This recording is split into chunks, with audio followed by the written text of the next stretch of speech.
Camelot, Lancelot, Guenièvre, Mordred,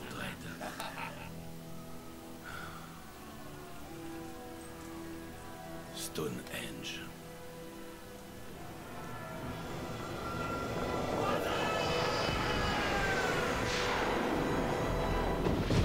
Salut, c'est Docteur Nanar. Bon, comme vous l'avez sans doute deviné, aujourd'hui je vais vous parler d'un film qui est pas bon. Sorti en l'an 2000 précisément, voici Le Retour de Merlin. Nous pouvons voir au casting Adrian Paul, Tia Carrère, comme déjà connu dans Sidney Fox et Highlander, pas respectivement, c'est pas grave. Et bon, c'est difficile de décrire un tel monument du cinéma. Pour commencer, je vais juste parler d'effets spéciaux moisis, de décors qui non seulement ressemblent à rien, mais en plus se répètent, de costumes minables, d'accessoires qui reviennent à répétition aussi. Les effets spéciaux, oui, je l'ai déjà dit, mais il faut bien en parler. Tiens, un petit extrait. Voilà, et puis, bon, des jeux d'acteurs. Vous avez déjà vu Guenièvre joué par une hippie mal rasée et mal costumée, voilà. Bon, on va voir ça, on va voir quelques extraits avant d'embrancher vraiment le scénario. Et on va commencer par faire un petit topo au sujet des accessoires. On voit le bâton du mage, des costumes, on voit monsieur à moitié tout nu, des décors. Et attendez, non, sans déconner, juste un instant. Là, mon Dieu, juste là. Sans déconner, ça si c'est un décor celtique, franchement, je m'appelle Jean-Baptiste. Et celui-là, là, sur la gauche, franchement, sans déconner, on dirait que ça a été dessiné par le petit frère de 4 ans, attardé du réalisateur. Bon, je vais pas tout vous montrer parce qu'il y aurait vraiment beaucoup de boulot. On va passer au reste. Et voici un rôle important dès le titre. Le mec qui fuit au fond là-bas, c'est Merlin. Eh ben oui, comme vous pouvez le voir, Merlin, c'est une espèce de clodo, ça ressemble à rien. Merlin, c'est un clodo. Merlin, c'est un clodo en robe de chambre, s'il vous plaît. Merlin, c'est la magie du disco. Evelyne a failli écraser Merlin. Ce vieux fou fait son jogging en sous-vêtements. Bien sûr, leurs copains, Lancelot et Guenièvre. Alors, nous avons ici Highlander dans le rôle de Highlander. Et une servante hippie dans le rôle de Guenièvre. Bon, je peux me tromper, je connais peut-être pas assez la légende arthurienne, mais moi je l'imaginais pas comme ça, Guenièvre. Mais je souhaiterais tant revoir le ciel. Passons à présent à la pléthore de méchants. Le casque mal foutu et en plastique, tout kitsch que vous voyez ici, est celui de Mordred.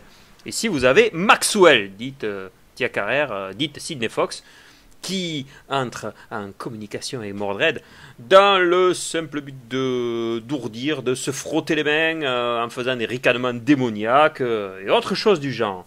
Un grand renfort d'effets spéciaux. Ben, j'ai pas besoin d'en dire plus, quoi. Et comment c'est trop marrant parce qu'elle se fait éclabousser par l'équivalent d'une nonne des gendarmes de Saint-Tropez. Lol. Et voici Mordred et sa maman. C'est joli, un tableau de famille. Qu'est-ce que c'est poilant d'être le méchant, sans déconner.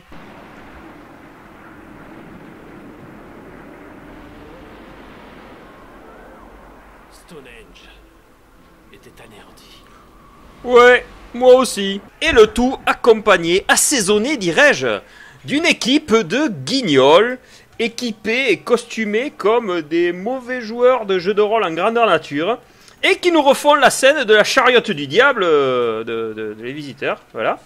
C'est Arthur Gauvin et tous ses potes. Là, par exemple, ce couillon-ci, c'est Arthur. Notez la délicieuse cotte de maille faite avec un pull gris parsemé de paillettes, comme on peut en trouver dans n'importe quel magasin de confettis. Donc, le scénario de cette merveille. Bon, alors...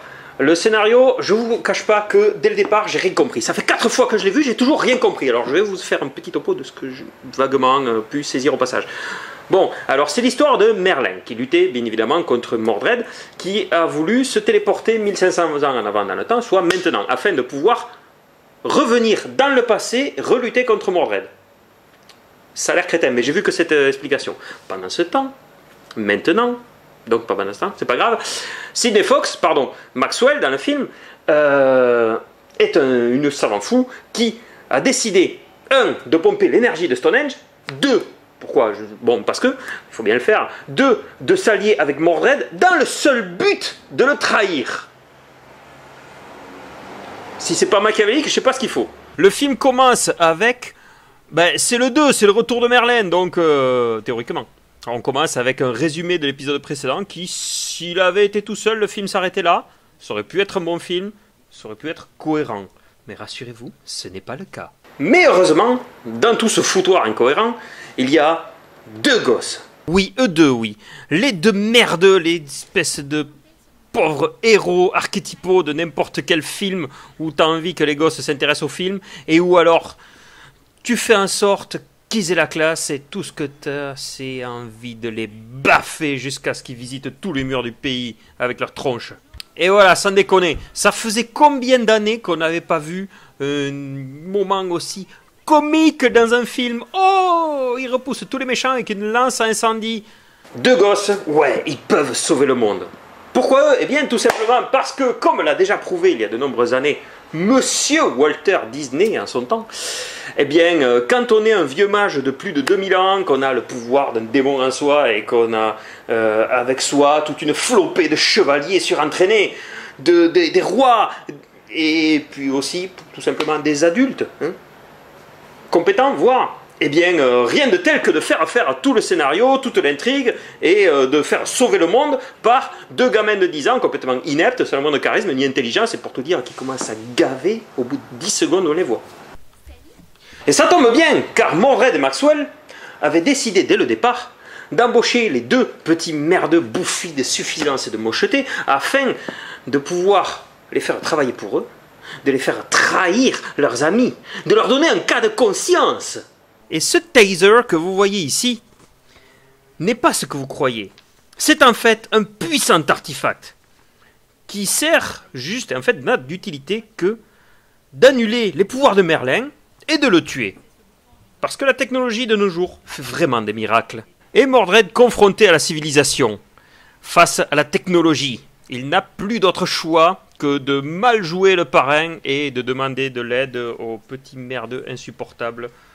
Parce que, étant donné que c'est un sorcier maléfique, il sait pas gérer. Le tout agrémenté de cascades rocambolesques à vous couper le souffle. Et s'il vous plaît, à Disneyland. Parce que oui, Mordred, dans sa grotte chez lui, il a un toboggan de Disneyland. C'est quand même un luxe, je dis. C'est quelqu'un de bien, Mordred.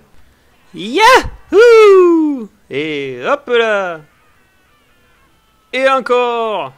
Une séance de médium inquiétante qui permet de relancer le scénario, équivalent de filer un coup de pied dans une vieille boîte de conserve vide, mais vert fluo.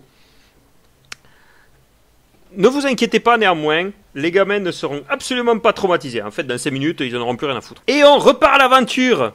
Mais sans déconner, c'est moi qui suis d'une autre époque ou quoi? Je sais pas, parce que là, c'est encore Disneyland quoi. Faut se jeter dans une piscine vert fluo pour avoir le droit de ramasser Excalibur. Et on repart à l'aventure avec des combats dans des couloirs obscurs, avec des filles, des combats encore, avec des cascades et de la violence gratuite. Ouh, qui fait peur. Et puis une petite pause 4 heures.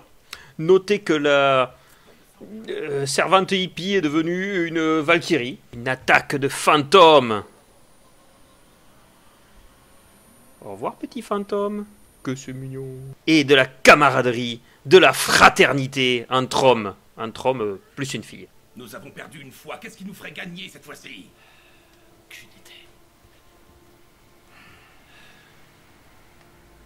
Il y aurait bien Excalibur. Ouais, ça c'est bien dit ça. Et tout se termine enfin. C'était pas trop tôt. Tout se termine dans une grande jeanfoutrerie d'effets spécieux apocalyptiques, où faisant l'apologie du bien sur le mal, des gentils sur les méchants, de la vie contre la mort, en fait tout ça, les gentils font tataner les méchants à grand renfort de magie, de beignes, d'accessoires moisis qui feraient mourir de honte le costumier de Vercingétorix. Vous pouvez voir ici, on pourra profiter d'une longue et grande scène où Arthur et Lancelot font une scène de valeur ninja contre les sbires des forces du mal. réunis encore une fois dans toujours la même tour démoniaque ou grotte, je ne sais pas, sordide et tout, des années 70 vu l'éclairage. Sbires affublés d'armes, d'armures qui font l'apologie du G et du K, tellement ça fait modérol pour ceux qui connaissent. Oui, et des casques notamment. Et bien entendu, le déracinage du cure-dent en or, avec effets spéciaux aussi, qu'on n'attendait même plus, tellement on n'avait plus rien à foutre du scénar, de son propre cerveau et d'autres choses. Des moments de regard, des moments de suspense, bon, à 2 balles, du suspense à 2 balles, un regardage dans les yeux, et de la peur. Mon Dieu, vous ne rêvez pas? Oui, Arthur snipe le méchant Mordred avec Excalibur. C'est pas du headshot, mais presque. Wouhou! Ça va mieux? Bien. Moi, j'ai plus de pupilles, j'ai plus de rétine, j'ai plus rien. Et bien entendu, comme on pouvait s'y attendre, une fin bien mielleuse, avec l'adoubement du sale infect petit merde. Excusez-moi, je m'égore.